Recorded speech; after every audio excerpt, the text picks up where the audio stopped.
আলতো করে হাত সরিয়ে এনে ড্রাইভিং সিটে বসে ড্রাইভ করতে লাগলো। রাতের নীরব রাস্তা, দুই একটা দূরপাল্লার বাসে শোষক্ষীণ আওয়াজ। সাথে সাথে গাড়ির গ্লাস উঠিয়ে দিল। খুব ধীর গতিতে গাড়ি ড্রাইভ করছে। নয়নার মাথাটা জিয়ানের কাঁধে একবার সরিয়ে দিয়েছিল, তারপর নিজে ঠিক করে রাখলো। বেশ কিছু দূর আসার পরে পুলিশ চেকপোস্ট পার হতে হয়। নয়নার মাথাটা গাড়ির সিটে ঠিকভাবে রেখে গাড়ি থেকে বের হয়ে আসে জিয়ান। গাড়ির কাগজপত্র সব দেখায়। একজন অফিসার বলে, আপনার সাথে গাড়িতে উনি কে? আমার ওয়াইফ। আপনার ওয়াইফ? তার প্রমাণ কি? আপনার কি মনে হয় এই রাতে আমি ম্যারেজ সার্টিফিকেট নিয়ে ঘুরবো? বলছি যখন আমার ওয়াইফ তখন অবশ্যই আমার ওয়াইফ। প্রমাণ দেখান, তারপর বিশ্বাস করব। আপনাদের বিয়ে হয়েছে কতদিন? গত সপ্তাহে শুক্রবার। আজ তো রবিবার, নিশ্চয়ই আপনার ফোনে বিয়ের পিকচার আছে, সেটা দেখান। দেখুন স্যার, আমি একজন পাইলট, তাছাড়া আমার ওয়াইফ ঘুমিয়ে আছে। আপনারা প্লিজ আমাকে বিরক্ত করবেন না। আপনার বাসায় কারোর সাথে কথা বলিয়ে দেন। আর আপনি যেই হন না কেন, আইন সবার জন্য সমান। হতেই তো পারে মেয়েটাকে আপনি কিডন্যাপ করে নিয়ে যাচ্ছেন। একজন যে জানালার কাছে বাড়ি দিয়ে ম্যাডাম ম্যাডাম বলে ডাকতে লাগলো। জিয়ান দ্রুত গাড়িতে এসে নিজের গায়ের শার্ট খুলে নয়নার গায়ে পরিয়ে দিচ্ছে। নয়না ঘুম ঘুম চোখ দুটো কোনো মতে খুলতেই জিয়ানকে দেখে ঘাবড়ে যায়। কান্না মিশ্রিত কণ্ঠে বলে, প্লিজ আমাকে ছেড়ে দিন। আমাকে আর ব্যথা দেবেন না। একদম চুপ, একটাও কথা বলবে না। বাইরে পুলিশ, শাড়ি তো খুলে রাখছো অর্ধেক। আমার ওয়াইফকে এই অবস্থায় অন্য কেউ দেখবে। নয়না জোরে চিৎকার দিয়ে বলে, কে আছো বাঁচাও। বাইরে পুলিশের লোকেরা বলতে থাকে, গাড়ি থেকে বের না হলে আমরা গাড়ির দরজা ভেঙে ফেলতে বাধ্য হব। একটা শব্দও করবে না, চুপ করে থাকো বলে শার্টের বাটন লাগিয়ে দিল। তোমার বাবার নাম্বার বলো। বাবা? এত রাতে? হ্যাঁ, তোমার বাবা। আপনি না চৌধুরী বংশের ছেলে? তো বলুন, আমাকে হ্যারাসমেন্টের দায়ে আপনাদের চাকরি খেয়ে দেব। Just silent. যেটা বলছি সেটা করো। ফোনটা দিন, নাম্বার উঠিয়ে দেই। যেটা বলেছি সেটা করো। এরপর বের হয়ে এসে বলে, আপনাদের কাজ কি রাতের বেলা ভদ্র মানুষদের অসম্মান করা? না, আমাদের ডিউটি দেশ ও জনগণকে নিরাপত্তা দেওয়া। আমরা সেটাই করছি। Just wait. কল করলো মাহবুব তালুকদারের নাম্বারে। কল ঢোকার আগেই কেউ একজন মোবাইল নিয়ে কল কেটে দিল।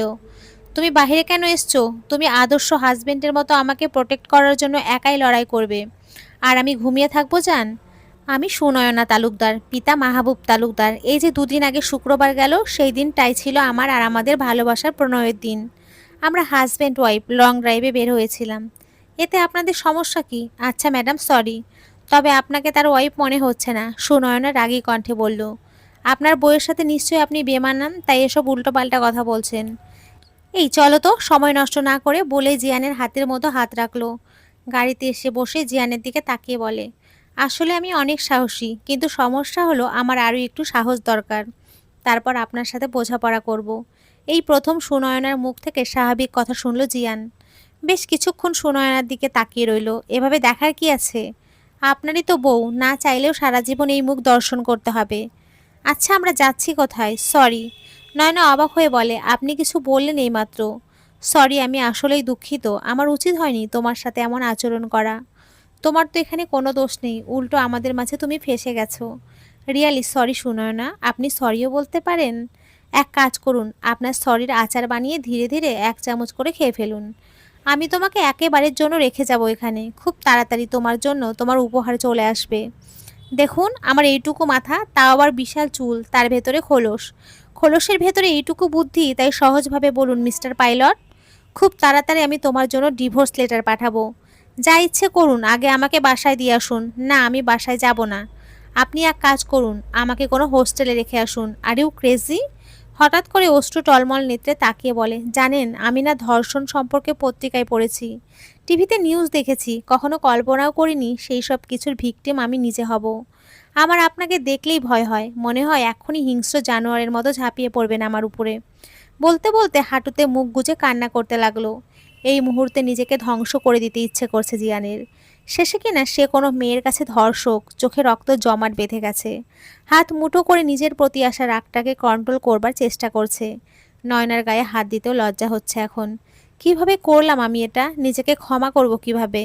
নয়নার মাথায় হাত রেখে বলে, আমি তোমাকে কষ্ট দিয়েছি, আর তা আমি কখনোই চাইনি। আমি নিজের ভুল বুঝতে পেরেছি। তোমার যন্ত্রণার জন্য আমি গভীরভাবে দুঃখিত। আমি জানি কথা দিয়ে সব কিছু ঠিক হবে না। আমি তোমার হৃদয়ে যে গভীর ক্ষত দিয়েছি, জানি না তুমি কখনো আমাকে ক্ষমা করবে কিনা। আর কিছু বলার আগেই নয়না জিয়ানকে জড়িয়ে ধরে কাঁদতে লাগলো। প্লিজ কেঁদো না নয়না, আমার কালো ছায়া কোনোদিন আর তোমার উপরে পড়বে না। আমি জানি তোমার হৃদয়ে যে গভীর ক্ষত তাজা আছে তা হয়তো এ জন্মে আমি মুছে দিতে পারবো না, পারলে ক্ষমা করে দিও। নয়না কিছু বলতে যেও বলতে পারল না, গাড়ির সিটে হেলান দিয়ে বসে রইল। জিয়ান নয়নার বাড়ির সামনে এসে বলে, আমি কি এখান থেকে চলে যাব নাকি বাসার ভেতর পর্যন্ত আসব? আপনি আমাকে বাবা মায়ের কাছে থেকে নিয়ে গেছেন, তাই তাদের হাতে ফেরত দিয়ে আসবেন। দারোয়ান বেশ অবাক হলো এত রাতে নয়নাকে দেখে। বাসায় দরজায় এসে বার কয়েক কলিং বেল দেওয়ার পর মাহফুজা বেগমের ঘুম ভেঙে গেল। ড্রয়িং রুমে এসে লাইট অন করে বলে, এত রাতে কে আসলো? দরজা খুলে নয়নাকে দেখে বলে, মা তুই এত রাতে? সব ঠিক আছে তো? কি হয়েছে? তোমার শার্ট ওর শরীরে কেন? কি করেছো আমার মেয়ের সাথে? আম্মু ভেতরে আসতে দাও আগে, আয়। বলেই দ্রুত মাহবুব তালুকদারকে ডেকে তুলল। চোখ ডলতে ডলতে বলেন, এত রাতে তোমার আবার কি হলো? মেয়ে আর মেয়ের জামাই এসেছে, দ্রুত চলো। আমার কিছু ঠিক মনে হচ্ছে না। মাহবুব তালুকদার এসেই বলেন, এত রাতে কি এমন এমার্জেন্সি পড়লো যে বাসায় চলে আসলে? আসার আগে একটা ইনফর্ম তো করবে। আপনার মেয়েকে আপনার কাছে ফেরত দিয়ে আসলাম। আচ্ছা, পরে কথা হবে। নয়না, তুই বরং জামাইকে নিয়ে রুমে যা। ওরা দুজনে রুমে ঢুকতেই মাহবুব তালুকদার বাহির থেকে দরজা লক করে দিল। লাল টুকটুকে বেনারসি বউ সেজে বসে আছে নীলাঞ্জনা। হাত ভর্তি মেহেদি, বাসা থেকে পালানোর সময় টাকার গহনা নিয়ে এসেছিল। সেই সব দিয়েই বিয়ের আয়োজন করেছে লাবিব। মেরুন রঙের শেরওয়ানি পরে রুমে প্রবেশ করলো লাবিব। নীলাঞ্জনাকে দেখে তার রূপে মুগ্ধ হয়ে তাকিয়ে থেকে বলে, তোমার প্রেমে আমি কেন, যে কোনো পুরুষ পড়তে বাধ্য। তোমার সৌন্দর্য বর্ণনা করে শেষ করা যাবে না। ইস, সবাই বলবে জিতেছি। ইচ্ছে করছে টুপ করে তোমাকে খেয়ে ফেলি, নিজের বউকে নিজেই না নজর দিয়ে ফেলি। নীলাঞ্জনা বেশ অবাক হলো। আচ্ছা, লাবিব আমার রূপ দেখছে, আমার চোখ ভর্তি অশ্রু ওর চোখে পড়ছে না? কই একবারও তো জিজ্ঞেস করলো না তোমার চোখে পানি কেন? একবারও তো বললো না তোমার হাতের মেহেদির রং কেমন গাঢ় হয়েছে দেখি। তোমার কি মন খারাপ? তাহলে লাবিব কি আমায় ভালোবাসে নাকি আমার রূপের মোহে আটকে পড়েছে? এই আমার সুন্দরী বউ কি ভাবছো বলো তো? তুমি আমাকে দেখে আমার সৌন্দর্য উপভোগ করো, অথচ আমার চোখের দিকে তাকিয়ে হৃদয় পড়তে পারো না। তুমি কি আমায় ভালোবাসো নাকি শুধুই আটকে আছো আমার মোহমায়ায়? লাবিব এগিয়ে এসে বলে, কবুল বলতে দাও, তারপর দেখো আমি কিসে আটকে আছি আর কি পড়তে পারি। সুন্দরী এক্ষুনি কাজে আসবে। নীলাঞ্জনার মনটা খারাপ হয়ে গেল। হঠাৎ মনে হলো ভালোবাসার চেয়ে মন পড়তে পারে এমন মানুষ জীবনে বেশি প্রয়োজন। রংচঙে ভালোবাসা হয় না, রং তো কেবল মোহ। কাজী সাহেব আসলেন, বিয়ে পড়ালেন। লাবিবের চাচা আর তার পরিবারের উপস্থিত ছিল বিয়েতে। নীলাঞ্জনার পক্ষ থেকে কেউই উপস্থিত নেই। কবুল বলতে চেয়ে কান্নায় ভেঙে পড়লেন নীলাঞ্জনা। হঠাৎ তার মন বলছে সে যেন বড় কোনো ধ্বংসের সূচনা করছে।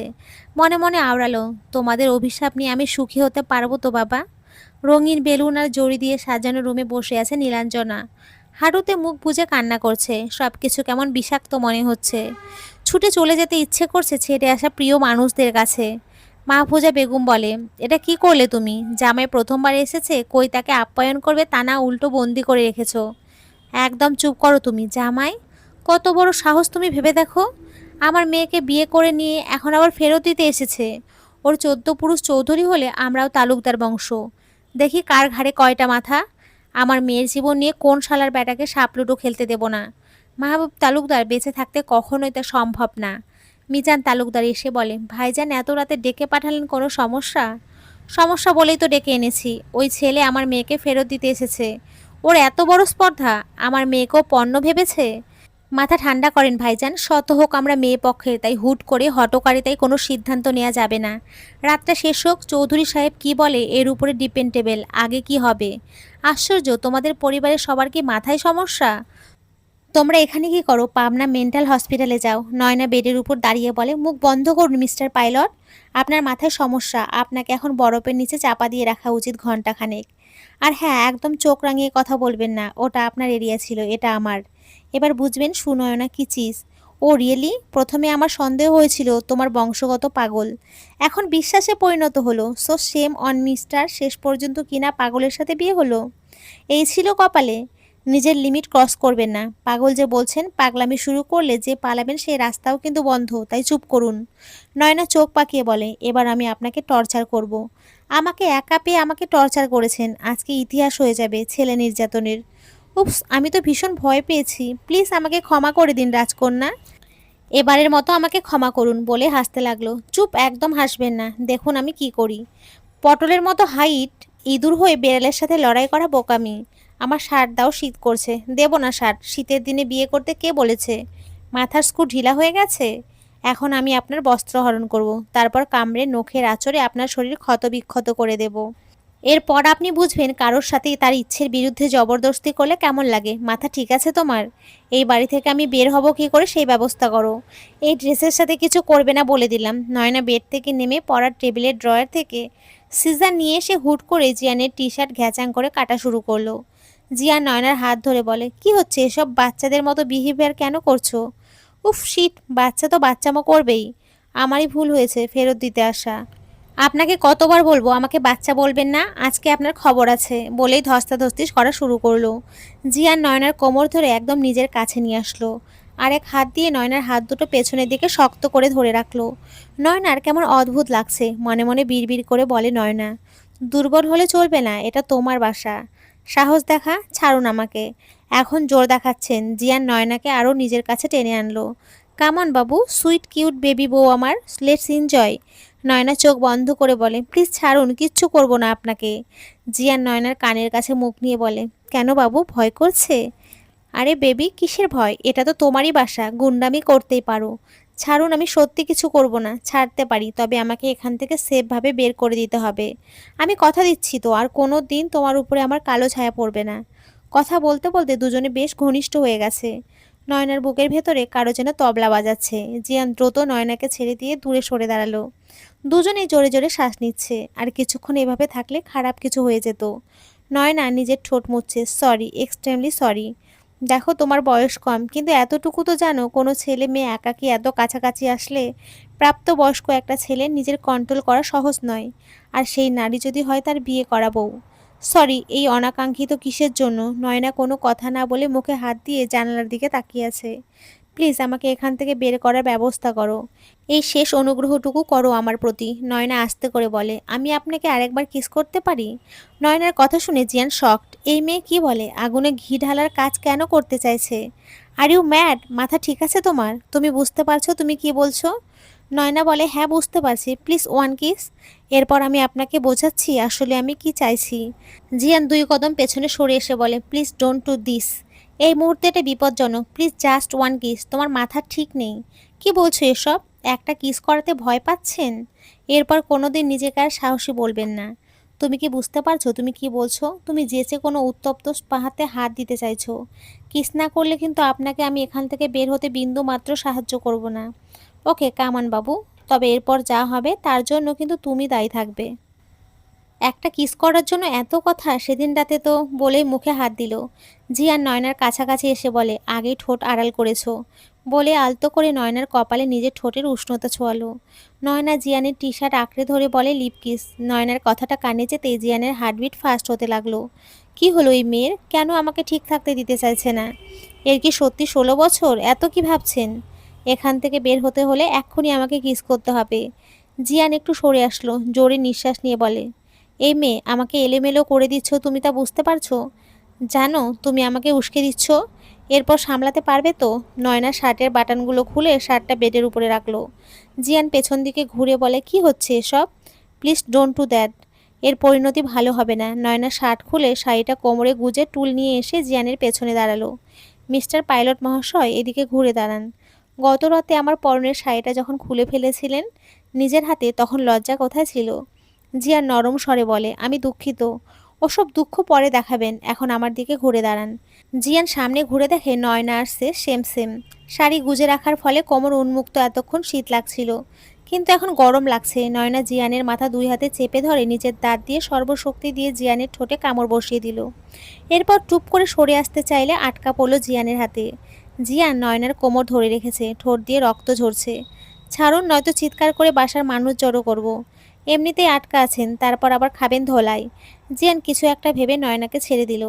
নয়না বেডের উপরে বসে জিয়ানের দিকে তাকিয়ে বলে, এবার বলুন এই কিস আপনাকে কেমন ফিলিংস এনে দিল? বুঝলাম, তুমি ছোট করে প্রতিশোধ নিলে তাই তো? না, শুধুমাত্র আমার কষ্টের বিন্দু পরিমাণ অনুভব করালাম। জিয়ান নয়নার পড়ার টেবিলে চেয়ার টেনে বসলো। নয়না জিয়ানের দিকে তাকিয়ে বলে, আপনি দেখতে কিন্তু ঠিকঠাক আছেন। আচ্ছা, আপনার চুলগুলো আসল নাকি নকল? ফার্স্ট এইড বক্স কোথায়? আমি কি ডাক্তার নাকি আমার কাছে ওসব থাকবে? জিয়ান সামনের দিকে ঘুরে বলে, ব্লাড বন্ধ করো, নয়তো দ্বিতীয় উপায় আমার জানা আছে। নয়না দ্রুত ড্রয়ার থেকে ফার্স্ট এইড বক্স এনে জিয়ানের সামনে রাখলো। নিজে চলে গেল ড্রেস চেঞ্জ করতে। আলতো হাতে নিজে অ্যান্টিবায়োটিক লাগালো। নয়না এসে ড্রেসিং টেবিলের সামনে দাঁড়িয়ে চুল ঠিক করছে। আমি যে একটা মানুষ তোমার চোখের সামনে বসে আছি এটা তুমি দেখতে পাচ্ছ না? নয়না আয়নার দিকে তাকিয়ে বলে, না, আমার রুমে তো আমি নিজেকে ছাড়া আর কাউকে দেখতে পাচ্ছি না। ওপ সরি, আমি তো দেখতে পাচ্ছি দ্য গ্রেট পাইলট জিয়ান ভেজা চৌধুরী। সরি রেজা। তা ভাই এত রাতে আমার রুমে কি করছেন? আমি আপনাকে কিভাবে সাহায্য করতে পারি? ডিয়ার পিচ্চিবাবু, প্লিজ আপনি আমাকে এই রুম থেকে বের হতে সাহায্য করুন। আহা, শখ কত! পিচ্চিবাবু এত কিছু কিভাবে করবে? তুমি দেখতে পারছো না আমার অবস্থা? ঠোঁট ফুলে গেছে, কথা বলতে কষ্ট হচ্ছে। জংলি বিল্লির মতো কেউ কামড় দেয়? আমি দেখাবো আমাকে কোনো এক হিংস্র বাঘ কিভাবে কামড়েছিল। তাই বলে ঠোঁটে? চুপ করে শুয়ে পড়ুন বেডে এসে। এখন বাজে রাত 2টা 40 মিনিট। ঘুমিয়ে পড়ুন, ভোর হোক আপনাকে বের করার ব্যবস্থা করব। আমি এখানেই ঠিক আছি। ওকে ডিয়ার হাজবেন্ড, আপনি ঠিক থাকুন। আমি একটা আরামসে ঘুম দেই। বলেই ব্ল্যাঙ্কেট মুড়ি দিয়ে শুয়ে পড়ল। জিয়ান একইভাবে বসে নয়নার দিকে তাকিয়ে আছে। কমফোর্টারের ভেতর থেকে নয়না বলল, এভাবে তাকিয়ে থাকবেন না, আমার কমফোর্টার লজ্জা পাচ্ছে। ছি, একটা কমফোর্টটাকেও ছাড় দিচ্ছেন না? ঘোমটা টেনে বাসর ঘরে নিজের বরের জন্য অপেক্ষা করে বসে আছে নীলাঞ্জনা। চোখ থেকে অনবরত অশ্রু ঝরেই যাচ্ছে, নিঃশব্দ কান্না। লাবিব রুমে ঢুকে দরজা বন্ধ করে নীলাঞ্জনার পাশে বসলো। নীলাঞ্জনার হাতটা ধরে হাতে চুমু খেয়ে বলে, অবশেষে আমার অপেক্ষার অবসান ঘটতে চলল। তোমাকে পাওয়ার যুদ্ধে আমি জিতে গেলাম। নীলাঞ্জনা ঘোমটা তুলে বলে, পাওয়ার যুদ্ধ মানে? লাবিব নীলাঞ্জনার থুতনিতে হাত রেখে মুখটা উঁচু করে ধরে বলে, এতদিন তো আমাকে বাধা দিয়েছ, আজ থেকে তোমাকে স্পর্শ করতে কোনো বাধা নেই। আজ আমার ভালোবাসার চাদরে তোমাকে পুরোপুরিভাবে মুড়িয়ে নেব। শরীর পাওয়া মানেই কি সব পেয়ে যাওয়া লাবিব? তোমার কাছে কোনটার দাম বেশি, দেহ নাকি মনের? লাবিব নীলাঞ্জনাকে নিজের কাছে এনে কানের কাছে ফিসফিস করে বলে, আজকে রাতে কোনো তর্ক বিতর্ক নয়, আজ শুধু ভালোবাসা আর ভালোবাসা। বলে নীলাঞ্জনার অধরে অধর মিলিয়ে দিল। নিয়াজ সাহেব বলেন, তোমার ছেলের জন্য আমি কি সমাজে মুখ দেখাতে পারবো না? আমাদের কিছু না বলে মেয়েটাকে নিয়ে চলে গেল। আবার ওই বাড়িতে যেয়ে বলে ফেরত দিতে এসছি আপনার মেয়েকে। এই বুদ্ধি নিয়ে ও পাইলট হয়েছে? সব কিছু এতই সহজ? ছেলে তো আমার একার, ছেলে যার জন্মের হবে তো তার মতোই। ঘাড় তারামি তো আমার থেকে পায়নি, তোমার থেকে পেয়েছে। আচ্ছা একটা কথা বলো, ছেলেরা যাই ভুল করুক সব দোষ আমার ঘাড়ে কেন চাপিয়ে দাও? আরেক নবাবজাদার তো খবরই নেই, সে ব্যস্ত দেশ ভ্রমণ করতে, বাপের টাকায় ফুর্তি করতে খুব আয়েশ। নিজের ভাইয়ের বিয়েতেও আসলো না, এর চেয়ে দুটো মেয়ে হলে ভালো হতো। বিয়ে দিয়ে চিন্তামুক্ত থাকতাম। ওই তালুকদার বংশের লোকেদের কোনোদিন সাহস হতো আমাদের কথা শোনানোর? আজকে তোমার ছেলের জন্য সে সাহস পেল। কল করো আর বলো সকালেই বৌমাকে নিয়ে বাসায় ফিরতে, কাল রিসেপশন। মানুষ দাওয়াত দেয়া, তাদের সামনে আমাকে যেন ছোট হতে না হয়। মিতা বেগম মোবাইল নিয়ে কল করলো জিয়ানকে। কিছুক্ষণ আগে চুপিসারে নয়নার পাশে এসে শুয়েছে জিয়ান। মোবাইল বেজে উঠতেই রিসিভ করলো, উঠে বসে বলে, এত রাতে কেন কল করেছো আম্মু? কল করেছি নাকি তোর কর্ম করিয়েছি? সকালের নাস্তা বাসায় করবি, বৌমাকে সাথে নিয়ে আসবি। কিভাবে আনবি আমি জানি না, কাল রিসেপশনে শত শত মানুষকে দাওয়াত দেয়া। আর তুই আমাদের কিছু না জানিয়ে চলে গেছিস, এসবের কি দরকার ছিল তুই জানিস না? এসব তোর জন্যই হয়েছে, তুই ভবিষ্যতে কি করবি আমি জানি না। তবে এই মেয়েকে তোকে মেনে নিতে হবে। প্রেম করেছিস, ধোকা খেয়েছিস, সব ফল তোর। এখানে এই মেয়েটার দোষ কোথায়? মনে রাখিস, কবুল বলা লাগে, কবুল বলার ভার বহন করার যোগ্যতা আছে কিনা সেটা ভেবে কবুল বলতে হয়। কবুল বলার পরে ওই মেয়েটা তোর অর্ধাঙ্গিনী, তোর জীবন সঙ্গিনী। তার মর্যাদা রক্ষার দায়ভার তোর। নিজের দায়িত্ব থেকে পালাতে পারবি না। মিতা বেগম কল কেটে দিল। জিয়ান ঘুমন্ত নয়নার দিকে, তবে এ কি, এর সাথে বাকি জীবনটা কাটাতে হবে? এটা কি সম্ভব? নয়না চোখ মেলে চিৎকার দিয়ে বলে, আম্মু বাঁচাও। জিয়ান নয়নার মুখে হাত দিয়ে চেপে ধরে বলে, সমস্যাটা কি তোমার? আর ঘুম এত তাড়াতাড়ি ভাঙলো কি করে? নয়না হাত দিয়ে চোখ ডলে বলে, পাইলট মহাশয় আপনি এত রাতে ভূতের মতো আমার দিকে তাকিয়ে আছেন কেন? দেখুন ওইদিকে, রাতের মতো কিছু করার কথা ভাবলে ভাবলে আজকে আপনার খবর আছে, এই বলে দিলাম। আচ্ছা বলো তো, আকাশের চাঁদের পাশে সবচেয়ে সুন্দর কোন জিনিস লাগে? তারা না, তাহলে অন্ধকার। রাত যত নিকাশ কালো হবে চাঁদের সৌন্দর্য তত বৃদ্ধি পাবে। আপনি না ঘুমিয়ে আমাকে চাঁদের সৌন্দর্য পাঠ পড়াচ্ছেন। তুমি ঘুমাও। ঘুম ভাঙিয়ে এখন বলেন ঘুমাও? আমার ঘুম ভাঙিয়ে দিল রে মরার পাইলটে। আচ্ছা আপনি প্লেনের ড্রাইভার নাকি হেল্পার, নাকি আপনি বাটপার? তুমি জানো না পাইলট মানে কি? জানেন ক্লাসে আমার রোল নাম্বার কত, ছাত্রছাত্রীর সংখ্যা কত? আমাদের শাখায় 100 জন। তাহলে আর কত, 95 হবে হয়তো। আপনি আমাকে ইনসাল্ট করছেন? আপনি জানেন আমি ক্লাসের ক্যাপ্টেন। আমাকে কেউ ফার্স্ট হওয়া থেকে নড়াতে পারে না। সামনে এসএসসি পরীক্ষা, নিশ্চিত আমি গোল্ডেন পাবো। এই আপনার জন্য আমার পড়ালেখাটা ডিস্টার্ব হচ্ছে। আপনার বউ পালিয়ে গেছে, আপনার বিয়ে করা কেন লাগবে? আমার বাবা বললেই বিয়ে করতে হবে? আপনি বলতে পারলেন না, না, না আমি বিয়ে করব না? আচ্ছা আমার ভুল হয়েছে, আমার একটা ভুল সিদ্ধান্ত আমার সারা জীবনের কলঙ্ক। আপনার গায়ে তো কেউ কলঙ্ক লেপন করবে না, কলঙ্কের ভাগ সব আমার। আমি সত্যিই দুঃখিত। আচ্ছা শোনো, আমার কথা বলতে কষ্ট হচ্ছে। চলো আমরা লুডো খেলি। না আমি ঘুমোবো। ভোর হতে বেশি সময় বাকি নেই। আসো বাকি রাতটুকু একসাথে কাটাই। আপনাকে কে পাইলট বানিয়েছে বলুন তো? আমরা কি আলাদা আছি? একসাথে একই বেডে বসে বলেন আসো একসাথে কাটাই। একটু আগেই তুমি কত সুন্দর ম্যাচিওর কথা বললে, আর এখন বাচ্চাদের মতো কথা কেন বলছো? আপনি বুঝিয়ে বলুন কি বলতে চাইছেন। তোমার কাছে ছোট একটা আবদার। আয় হায়, আমাকে কি আপনার মামা বাড়ি পেয়েছেন? আবদার করবেন মামার বাড়িতে, আমার কাছে না। একটা অনুরোধ করতে চাই, রাখবা প্লিজ? আপনার ঠোঁট থেকে রক্ত বের হচ্ছে, আমি অ্যান্টিসেপটিক লাগিয়ে দেই। আপনি একটু চুপ করে বসে থাকুন। তোমার জীবন থেকে আগামীকাল দিনটা আমাকে দেবে? নয়না ড্রয়ার থেকে অ্যান্টিসেপটিক এনে জিয়ানের ঠোঁটে লাগিয়ে দিচ্ছে। জিয়ান নয়নার হাতটা ধরে বলে, প্লিজ আগামীকাল দিনটা দাও আমাকে। আমার একটা দিন আপনার কি উপকারে আসবে? তোমার একটা দিন আমার পরিবারের সম্মান রক্ষা করবে। হাত ছাড়ুন, আপনি টাচ করলে কেমন যেন লাগে। জিয়ান হাত সরিয়ে নিল। নয়না জিয়ানের চোখের দিকে তাকিয়ে বলে, আপনি কিন্তু দেখতে অনেক সুন্দর। আমি কি আপনাকে আগে কখনো দেখেছি? আমার তো মনে পড়ে না। আমি বলবো কবে আপনার সাথে দেখা হয়েছিল? বসুন্ধরা শপিং কমপ্লেক্সে। আপনার ঘড়ি আমার ওড়নাতে আটকে গিয়েছিল, আপনি রেগে বলেছিলেন, ওড়না সামলে না রাখতে পারলে পড়ার কি দরকার? তোমার ফিল্মি ডায়লগ এসব কখনো আমার সাথে হয়নি। অদ্ভুত, আপনাকে আমি মিথ্যে কেন বলবো? আপনিই ছিলেন ওটা। আমার ওড়নাটা ছিঁড়ে ফেলেছিলেন। আচ্ছা তা তুমি বাচ্চা মানুষ একা একা বসুন্ধরাতে কি করছিলে? আরে একা একা মানে ফুপ্পির সাথে গিয়েছিলাম। সে ফোনে কথা বলতে ব্যস্ত ছিল। জানেন আমি তো সেদিন আপনাকে দেখে পুরোই ফিদা। ব্ল্যাক কোট, সাদা শার্ট, সুন্দর করে চুলগুলো সেট করা। এই জন্যই সরি বলেছি, নয়তো ঝগড়া করতাম। তোমার বাজে কথা শেষ হলে আমার কথাটা শোনো। আমরা ভোরেই চলে যাব বাসায়। পরশু আমার ডিউটি শুরু, আগামীকাল রাতেই চলে যাব আমি। এরপর তোমার সাথে আমার আর দেখা হবে না। তুমি ভুলে যেও আমার নাম। মনে করো আমি ছিলাম দূর থেকে ভেসে আসা কোনো স্লোগান। নয়না জিয়ানের কাঁধে মাথা রেখে বলে, আপনি চলে যাওয়ার পরে কি হবে? কিছুই হবে না। তুমি আগের মতো নিজের জীবনটাকে গুছিয়ে নেবে। আমি তোমার জীবনের এমন এক কালো অধ্যায় যা আমার সারা জীবনের সবটুকু অনুনয়ের বিনিময়েও মুছে দিতে পারবো না। ক্ষমা চাইবো সেই যোগ্যতাটুকুও আমার নেই। আমায় ভুলে গিয়ে নতুন করে জীবনটাকে সাজিয়ে নিও। মনে করো আমি ছিলাম হঠাৎ আসা কোনো সুনামি, যে ক্ষয়ক্ষতির দায় না চুকিয়ে হারিয়ে যায় অতল গহ্বরে। জিয়ান কথাগুলো শেষ করে তাকিয়ে দেখে নয়না তার কাঁধে মাথা রেখে ঘুমিয়ে পড়েছে। জিয়ান নয়নার মাথাটা সরালো না। সেভাবেই বসে থেকে ভাবতে লাগলো, আমি জানি আমি তোমার সাথে অন্যায় করেছি। তোমাকে কিভাবে মেনে নেব? আমি তোমার দৃষ্টিতে ধর্ষক ছাড়া আর কিছুই না। কোনোদিনও তুমি আমাকে ক্ষমা করতে পারবে না। আর এসব কিছুর জন্য দায়ী আমি নিজেই। জিয়ানের হঠাৎই ইচ্ছে করছে নয়নার কপালে আলতো করে ছুঁয়ে দিতে। নীলাঞ্জনা ফ্লোরে বসে হাঁটুতে মুখ গুজে কান্না করছে। লাবিব বেডের উপরে বেঘরে ঘুমোচ্ছে। নীলাঞ্জনা যে রাতটার জন্য এত অপেক্ষায় ছিল, সেই রাত তার কাছে বিষাক্ত মনে হচ্ছে। আচ্ছা, একজন পুরুষের কি মেয়েদের শরীর ছাড়া আর কিছুই লাগে না? ভালোবাসা তাহলে কি মিথ্যে আশা? যাকে ভালোবেসে সব ছেড়ে আসলাম সে শুধু শরীর ভোগ করতে ব্যস্ত ছিল।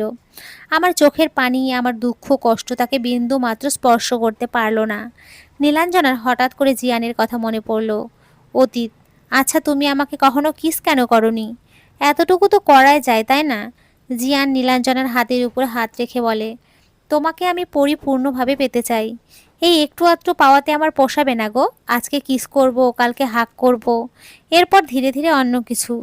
একদিন তোমার মনে হবে আমাকে তুমি ভালোবাসো না, কারণ আমি তোমাকে ভোগ করেছি। আমি তোমাকে পরিপূর্ণ পেতে চাই। পরিপূর্ণ পাওয়া মানে কি গো? তুমি যা ভাবছো তা নয়। পরিপূর্ণ পাওয়া মানে তোমাকে ভালোবেসে এমনভাবে অনুভব করা যাতে আমার প্রতিটি স্পর্শ তোমার কাছে ভালোবাসার চূড়ান্ত পূর্ণতা মনে হয়। আর তা এমন এক মোহ দিয়ে তৈরি করবে যা বারবার আমাদেরকে আরও কাছে টানবে। যাকে মানুষ মন দেয় তার জন্য জীবনও দিতে পারে, শরীর তো সেখানে একটা সামান্য ব্যাপার। এসব মনে করে নিজের চুল মুট করে ধরল। ঠোঁটে লেপ্টে থাকা লিপস্টিক শরীরের দাগ প্রমাণ করছে এই স্পর্শে ভালোবাসা ছিল না, ছিল শুধু চাহিদা পূরণ। উঠে এসে বেডের সাইড থেকে মোবাইল নিল। ভয়ে ভয়ে 3 দিন ধরে বন্ধ হয়ে থাকা মোবাইলটা অন করলো। মেসেঞ্জারে ঢুকতেই বুক কেঁপে উঠল। একটা মানুষকে কতটা বাজেভাবে ঠকিয়েছে। গায়ে হলুদের পিক দিয়ে বলেছিল তোমার জন্য শেষ অপেক্ষা। এরপর আর কোনো অপেক্ষা নেই, সবার প্রথম জিয়ানের ইনবক্সে উকি দিল। নিক নেম এখনো মাই হার্ট দেয়া। কত শত টেক্সট, লাস্ট টেক্সট ছিল ভালো থেকো। কাপা কাপা হাতে টাইপিং করতে যেও থমকে গেল। এক পলক দৃষ্টি দিল লাবিবের দিকে। ড্রিম লাইটের আধো আলোতে উজ্জ্বল মুখোশটি দেখে বলে, আমি তোমাকে ভালোবাসি, আমার ভালোবাসা দিয়ে তোমাকে জয় করে নেব। মোবাইলটা আবার বন্ধ করে দিতে যেয়ে আবার উকি দিল জিয়ানের ইনবক্সে। টাইপিং করলো, পারলে ক্ষমা করে দিও আমাকে। তুমি আমার চেয়ে ভালো কাউকে পাবে জীবনে, নতুন কাউকে নিয়ে জীবনটাকে গুছিয়ে নিও। ক্ষমা করে দিও। রয়্যাল ব্লু কালারের গর্জিয়াস লেহেঙ্গার সাথে ভারী গহনা পরে বসে আছে নয়না। রুম ফাঁকা হতেই দুই হাতে লেহেঙ্গা উঁচু করে ধরে আয়নার সামনে দাঁড়ালো। নিজেকে আয়নায় দেখে বলে, হে সুনয়না, তোমার কোনো অধিকার নেই এত সুন্দর হওয়ার। তোমাকে তো বলিউডের নায়িকা মনে হচ্ছে। मैं इतनी सुंदर हूँ, मैं क्या करूँ। বিয়ে করতে চাইতাম সুন্দর করে, বউ সাজতে বউ সাজা শেষ, বিয়ের শখও শেষ। আবার নিজেই বিড়বিড় করে বলে, শখ আবার কি, তোর তো বিয়েই শেষ। ধুর, যাও বা একটা বিয়ে হলো, স্বামী থাকবে বিদেশে। পড়ালেখা ছাড়ার কোনো উপায় নেই। জিয়ান সদ্য শাওয়ার নিয়ে কোমরে একটা তোয়ালে জড়িয়ে বের হয়েছে। শরীর জুড়ে এখন মুক্তোর দানার মতো পানির ফোঁটা টপকে পড়ছে। তোয়ালে দিয়ে চুল মুছতে মুছতে আয়নার সামনে দাঁড়ালো। অর্ধনগ্ন ফর্সা জিম করা পেটানো বডি। নয়না একটু পেছনে সরে তাকিয়ে আছে জিয়ানের দিকে। মনে মনে বলে, বাপ রে, কি বডি বানিয়েছে, পুরোই তো সালমান খান। নয়নার ইচ্ছে করছে একটু টাচ করে দেখতে। হঠাৎ জিয়ানের নজর পড়ল নয়নার দিকে। লিটিল পরি লাগছে আজকে নয়নাকে। আয়নার দিকে তাকিয়ে থেকে বলে, মেয়েটা একটু এক্সট্রাই সুন্দরী, কিউট ফেস, সাথে কেমন একটা সুইটনেস আছে। চুলগুলো লম্বা। জিয়ান হঠাৎ খেয়াল করলো নয়না তার বডির দিকে তাকিয়েছে। এইভাবে তাকিয়ে নজর দিচ্ছ কেন? নজর দেওয়ার মতো জিনিস চোখের সামনে থাকলে নজর তো দেবই। আমার ইজ্জত লুট করছো চোখ দিয়ে, রাবিশ কথাবার্তা বলবেন না। আচ্ছা, ছেলেরা জিম করে সিক্স প্যাক বডি কেন বানায়? তুমিই বলো কেন বানায়। আপনি জানেন না বুঝি, এত কষ্ট করে বডি বানায় তো মেয়েদের দেখানোর জন্যই। তো আজ পর্যন্ত কতজনের বডি দেখেছো? নয়না হাতের কর গুনে বলে, 10 জনের। হোয়াট? আরে হ্যাঁ, তবে সবচেয়ে জোস ফিটনেস কিন্তু প্রভাসের। জানেন, আমার ক্রাশ ছিল মহেশবাবু। তারপর দেখি তার মেয়ে আছে আমার বয়সী। তারপর ক্রাশ থেকে সোজা আঙ্কেল। সালমান খানের বডি দেখেছেন? কি বডি! বাস্তবে নিজের চোখের সামনে কতজনকে দেখেছো? ওরা কি চোখের পেছনে ছিল? ওরা তো আমার চোখের সামনেই ছিল, টিভি স্ক্রিনে। সরাসরি কতজনকে দেখেছো? নয়না জিয়ানের একদম কাছে এসে বলে, এই তো দেখছি ওয়ান অ্যান্ড অনলি প্লেনের ড্রাইভারের বডি। কতবার বলবো আমি পাইলট? ওই একই কথা, যা কদু তাহাই লাউ। এসব বাদ দিন, আগে বলুন তো এমন নায়কদের মতো বডি আপনি কি করে বানালেন? পাইলট হওয়ার জন্য কিছু শারীরিক মানদণ্ডও পূর্ণ করতে হয়, যেমন চোখের দৃশ্য ক্ষমতা, রক্তচাপ, শারীরিক শক্তি ইত্যাদি পরীক্ষার মাধ্যমেই একজন পাইলটের স্বাস্থ্য পরীক্ষা করা হয়। এর জন্য জিম করে বডি বানিয়েছি, মেয়েদের দেখাতে না। মেয়েদের দেখানোর ইচ্ছে না থাকলে ওয়াশরুম থেকে লুঙ্গি টি শার্ট পরে আসতেন, এইভাবে অর্ধনগ্ন হয়ে চলে আসতেন না। আমার ঠোঁটের ইজ্জত তো লুট করেছেনই, এখন চোখ দিয়ে শরীরের ইজ্জতও লুট করবার ধান্দা। আপনার আবার ইজ্জতও আছে? নেই না? ওকে বেবি, ইজ্জত যেহেতু নেই তা হরণ হলেই বাকি। বলেই নয়নার সামনে দাঁড়ালো। নয়না চোখ বন্ধ করে বলে, দূরে সরুন, আমার লজ্জা লাগছে। এতক্ষণ চোখ দিয়ে গিলে খেতে লজ্জা লাগেনি? ছি, কি ভাষা ব্যবহার করছেন। আমি গিলে খাবো কেন, আমি জাস্ট উপভোগ করছিলাম। তো এভাবে তাকিয়ে থাকলে আমার লজ্জা লাগে না? পুরুষ মানুষের আবার কিসের লজ্জা, সুযোগ পেলে তো টি শার্ট খুলে ফেলে। লজ্জা যখন নেই, আসো তোমাকে জড়িয়ে ধরি। আপনার নায়কের মতো বডি বলে আপনি ইমরান হাশমি ভাববেন নিজেকে? সালমান খানও তো ভাবতে পারেন। এবার বুঝলাম। নয়না এক চোখ একটু ফাঁকা করে বলে, কি বুঝলেন? ঠোঁটে স্ট্যাম্প কাট কি করে বসালে? ইমরান হাশমির ছাত্রী তো, তাই আমার নিরীহ ঠোঁটের এই দশা। আপনার সাহস তো কম না আমাকে এসব বলেন। তো আপনি কি? নিজেই তো ইমরান হাশমির টু পিস। ইয়েস বেবি, তোমার পিঙ্কি ঠোঁট আমার ইমরান হাশমির মতো স্বভাবের কারণ। I need your lips, just 2 minute. Flavour check করে ছেড়ে দেব। নয়না পেছন দিকে ঘুরে বলে, এটা স্ট্রবেরি ফ্লেভারের হুদা বিউটির গ্লাসি লিপস্টিক। মাত্র 2000 টাকায় কিনে চকলেটের মতো খেয়ে ফ্লেভার টেস্ট করতে পারেন। ভাবলাম নায়ক বের হলো ইমরান হাশমি। ছি। জিয়ান ততক্ষণে হোয়াইট শার্ট, রয়্যাল ব্লু কালারের ব্লেজার পরে নয়নার পেছনে দাঁড়িয়ে বলে, তোমাদের মেয়েদের টাকার জন্য মায়া হয় না? 2000 টাকা দিয়ে লিপস্টিক কে কেনে? আজকে তো টেস্ট করে দেখতেই হবে কি এমন আছে এতে। তাছাড়া ফ্রিতে পেলে কে টাকা নষ্ট করে? নয়না দৌড়ে সরে যাওয়ার জন্য উদ্যত হলে জিয়ান নয়নাকে ধরে ফেলে। প্লিজ ছেড়ে দিন, 3 ঘন্টা লাগিয়ে এত সুন্দর একটা হেয়ার স্টাইল করেছি, নষ্ট হয়ে যাবে। আমার ঠোঁটে স্ট্যাম্প লাগিয়ে দিয়েছো, আমি সবাইকে মুখ দেখাবো কি করে? আমি আপনাকে সাজেশন দিতে পারি, আপনি মাস্ক পরবেন বা রুমাল দিয়ে মুখ ঢেকে রাখবেন। জিয়ান নয়নার সামনে এসে দাঁড়িয়ে বলে, সেম স্ট্যাম্প তোমাকেও দিব, শোধবোধ। শোধবোধের কথা আসলে তো আপনি আরও অনেকগুলো পাওনা। আর আপনি কিন্তু আমাকে পটিয়ে এখানে এনেছেন, ভুলভাল কিছু করলে চলে যাব কিন্তু। নয়না সামনের দিকে তাকিয়ে বলে, হায়, আপনাকে তো পুরাই বলেই চুপ হয়ে গেল, নিজের কথা পূর্ণ করলো না। বলো পুরাই কি? বাজে দেখতে লাগছে একদম, কলা গাছের মতো। এরই মতো ডাক পড়লো। মিতা বেগম বললেন, কী রে তোদের হলো? হ্যাঁ আম্মু আসো। মিতা বেগম এসে বলে, মাশাআল্লাহ, আমার বৌমাকে তো একদম পরী লাগছে। কারো নজর না লাগুক, আমি যাচ্ছি, তোরা আয়, তাড়াতাড়ি আসিস, দেরি করিস না।